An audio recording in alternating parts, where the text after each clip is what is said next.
Alright, hello everyone, Walter Winter here, and today we're going to be teaching you how to do firework macing. Now, what exactly is firework macing? So if you were to take just some wind charges and a mace, grab a mace, and maybe spawn, let's say a llama for this. So you spawn a llama, what you can do is you can mace him. Now, if you want, to mace something, all you have to do is click from falling from high up in the air.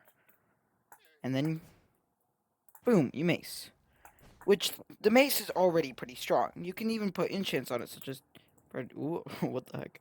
Slash enchant, and S, wind burst. I can, for instance, make this allow me to boost me up after every hit, so I can do like a mace little combo. Right there. But, you can make this even more powerful with other enchants. But, if your Minecraft server allows it, or whatever you're doing, you can add a little something. Like, for that one shot's there. But if I were to take an Elytra, some Firework Duration 3. This just makes it easier. The Firework Duration 3 isn't required rockets. Any kind of chestplate. You need a chestplate for this. You'll probably have armor, but a chestplate is required, even if you don't do armor, because you're going to need to swap between these. You can do a little something called Firework Macing. See what I did there? And you can look at that. I just did over 50 hearts of damage. That quickly. Now, you may be asking yourself, how do I do this? This looks pretty complicated. But I can teach you in some easy steps. What you need is maybe copy your stuff a little, because this might, you might break your stuff. Get a bunch of this resource. You don't need this much. I'm just using it. Open a testing world. Spawn whatever mob you want to do, or an armor stand. I wouldn't suggest an armor stand though, because those can wear your items. What I'm going to do for this, you guys should start on this if you're not very good at this. But spawn an iron golem. Make sure you're on peaceful mode. Do slash effect. Oh, yeah, slash effect give at E resistance infinite 255. This will make everything basically unkillable. Then you can get rid of your iron golem spawning. And turn your game mode on survival mode. Now, for instance, if I were to punch... Oh, this is on peaceful mode, so they can't punch me. But also, I can, for instance, let's say I could drop from this high up. No fall damage. This is just meant to, make sure that you're able to do all this without being interrupted. Okay, now we can teach. So, first of all, we obviously have the standard mace, Windburst 1, all that good stuff. But there is a way that you can make this easier, which we'll do later. But we just have the standard mace for now. Now, before you get to Elytra macing, what I want you to learn is to equip your Elytra, float down, and then mace, like this. You don't need keybinds for this, but I do suggest having keybinds for this whole process. It'll just make everything a lot easier. Now that is just standard Elytra macing. We're not quite at firework macing yet. Because that's where things get complicated. Alright. So pause the video here and maybe do some practice with that. Alright, now that you guys have had some time to practice this, what we need to learn next is how to do a little bit of a trick that I like to call Elytra bopping. Obviously, this is not an actual term, but, that's just what I call it.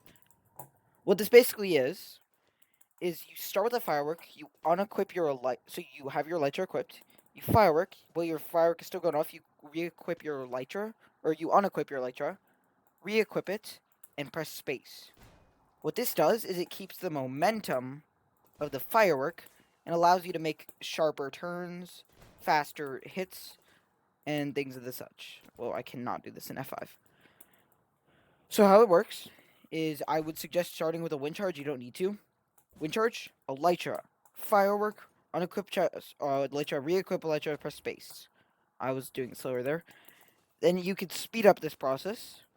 Oh, how did I miss that? What the heck? By just doing all these steps quicker. Now, you don't need Flight Duration 3 rockets. It simply just gives you more time to react. You can still do it with Flight Duration 1, it's just not as recommended. You can also do chains of these, where you use the wind burst on your mace. You're going to need wind burst for chains. Ooh, let me not put... Hold up, let me... I don't normally have these in my offhand. I normally have them in my 7th slot. So what you can do is you can mace, and then do all the steps over. Now this, especially if you're fighting against a player without an elytra or mace, or one of them, makes you really difficult to be hit and allows you to do mass amounts of damage. Just like maybe, people on like like if you watch Unstable Universe, you might know WEMMBU. This is the #1 technique WEMMBU uses. It allows him to go extremely powerfully with all of his attacks. But there's another major attack. So go back into creative mode, so game mode creative. Pull out another mace. You can get rid of the, at least you can leave one of these. Slash enchant. You're going to type AS, or whatever your name is, Windburst 3. Then maybe we'll add density 5, just because I can. Alright, so now, if I were to mace, do you see how high I get launched up? This allows me to do a technique you need keybinds for, otherwise it's going to be extremely difficult.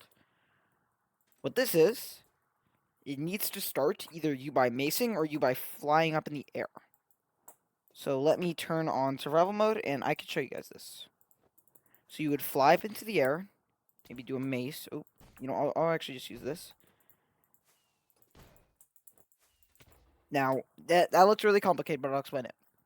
So basically, let me see if actually I can lower the tick rate to 1 here. Way too slow, hold up. Tick rate, maybe 10.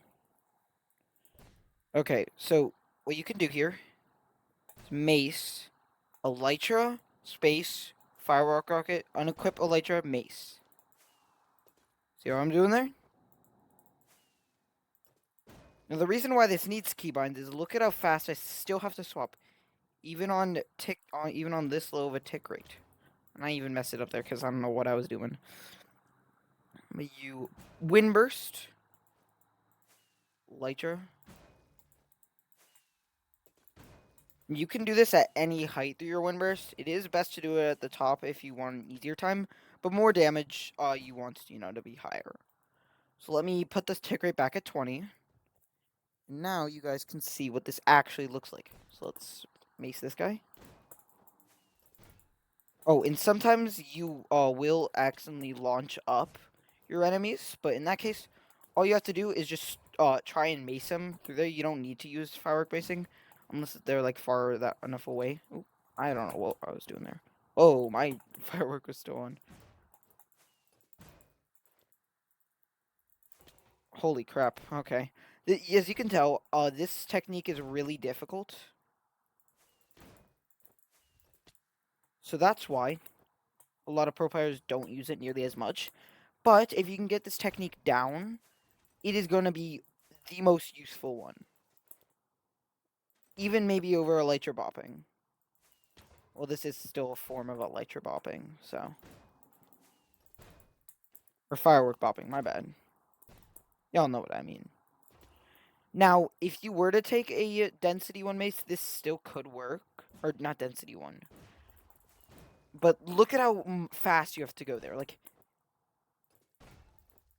It's too ridiculous to probably do it that. Unless you're like an amazing macer or whatever. Like if you're freaking Khalil. Which I'm guessing Khalil's not going to watch this video, but you know what? It's whatever. So yeah.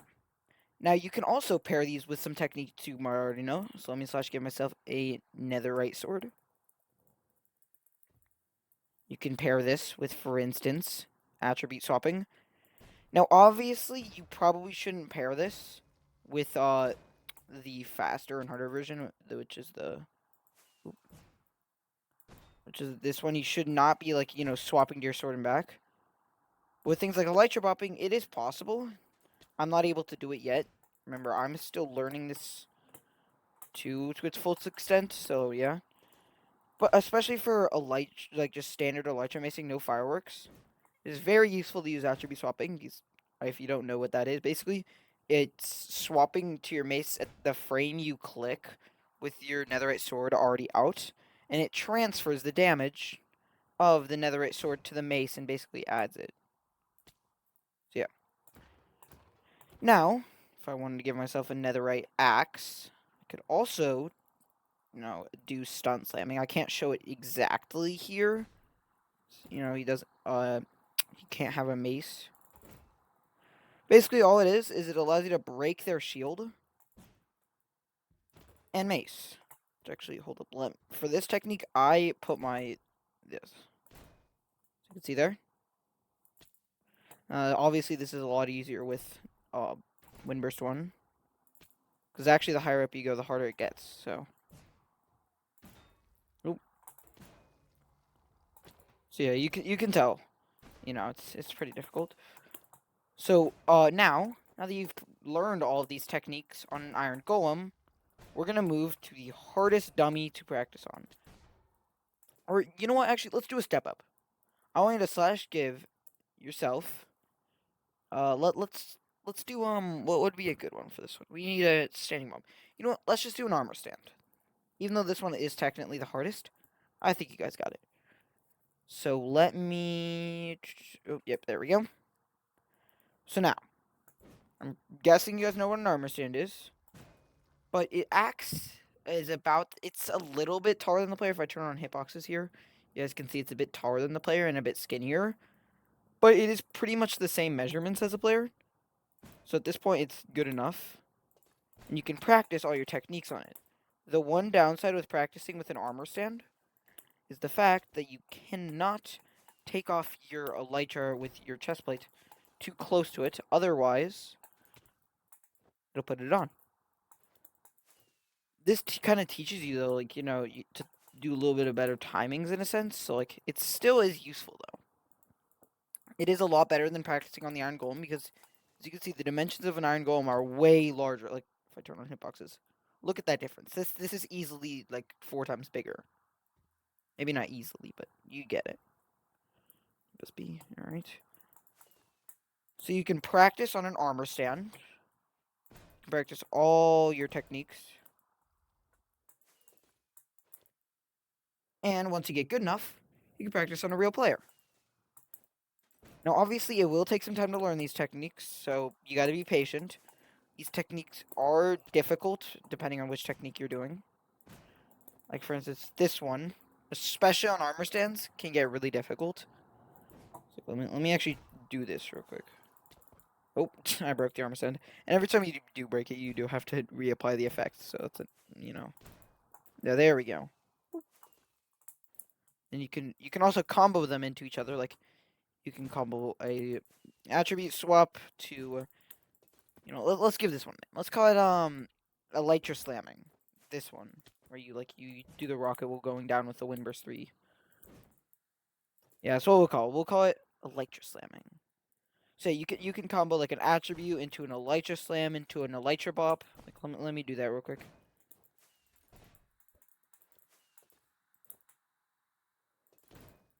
Ooh, I actually landed that combo. Obviously, that combo wouldn't have worked. I went a bit too high.